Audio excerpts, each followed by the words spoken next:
Hey guys, ECRG here, and today we're going to be talking about how much is too much with respect to the meeting minutes.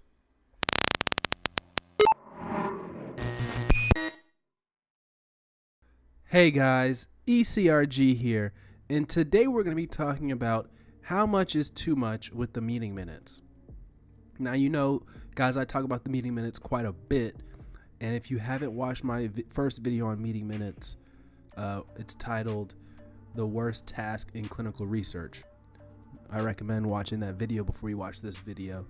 And then there's a second video I made about meeting minutes, which talks about a better way to take meeting minutes. So an improvement on capturing all the highlights and notes and everything from meetings. So how much is too much in the field of clinical research if you really want to advance your career, practice other tasks, and become really good at other things besides just taking notes, because that's essentially what meeting minutes are. And you can eventually begin thinking to yourself, wow, I didn't do 4 years of school just to become a professional note taker, or I didn't do a graduate degree just to be here taking notes all the time. And I found myself in my first position in clinical research where I was doing meeting minutes, thinking that from time to time. But from how much is too much? So the meeting minutes, I've talked about in the past, we're not going to rehash them, but they are good for capturing what went on in a meeting if later on you want to come back and see what was said in that meeting. It happens from time to time. A sponsor may say they said something and it wasn't captured in the minutes. The sponsor's supposed to review it, and if it was that important, they should have made sure that it was captured in the minutes. Because we're only human. This isn't the recording method like I discussed in my previous video, where everything is captured in that way. But I digress. So how much is too much for one person to do? And if we're considering that each meeting is an hour, and we're talking about the process of meeting minutes, we're talking about the agenda creation before the meeting, and writing the minutes either during the meeting or after the meeting, and sending them out to the team, following up with the team members, making sure that they're reviewing them, uploading them to the proper database, or uploading them into the trial master file, or if there's another database that you guys use. But of course they're gonna be in the trial master file as well. How many sets can one person do? So one set of meeting minutes a week, that's agenda creation in a meeting minute. One set weekly, an hour each meeting. Easy for a person to do. If I would recommend just getting on one, because you'll get the practice to do the set of meeting minutes.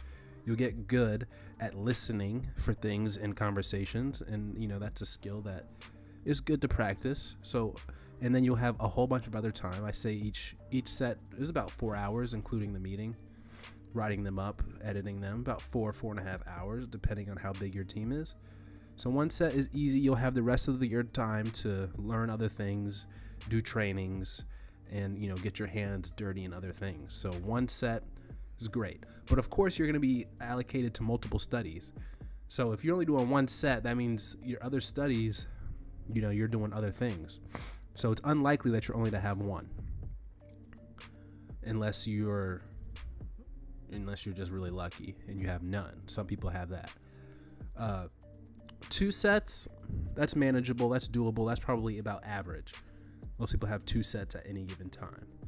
3 sets, it's doable also. It's time consuming, because once I said you're going to take about 4 hours to do each one, so that's a pretty solid chunk of time.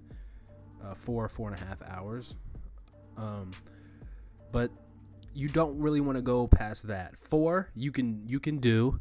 It's not sustainable on a week in and week out basis, because it's not just writing the minutes and writing the agenda that is time consuming. It's the thought process and how much time it takes to think about it and to build that into your schedule and be like, okay, I need to do this on this day, so I need to make sure everybody has in their updates by such and such day.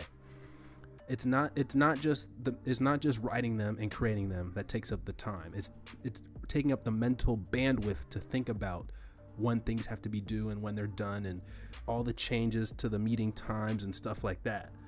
That really takes up the time and really can chew up a lot of your time and focus on other things that you're trying to learn in clinical research. So 4 sets is on a weekly basis not sustainable. You can do that a couple weeks, 3 weeks at a time, but after that you're going to be burnt out, and people are going to notice. You're going to be not adding people in metadata CTMS. You're going to be forgetting to do this. You're going to be not responding to emails quickly. It's going to be bad if you're at 4 sets. 5 sets, that better be just for that 1 week and 1 week only. 6, impossible. You tell them no. Hell no to 6. You're not touching 6.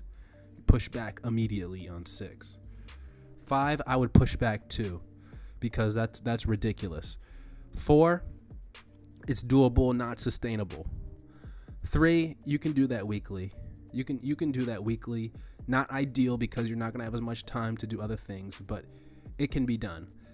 And a lot of times, if you're on 3, you're going to be the only PS project coordinator, whatever it is. You're going to be the only person supporting that particular protocol, and they're going to be giving you everything. So you're going to get a lot of experience, time management wise, and also just experience on the trial, because they're most likely going to be giving you everything, because you're going to be the only person on there to do it.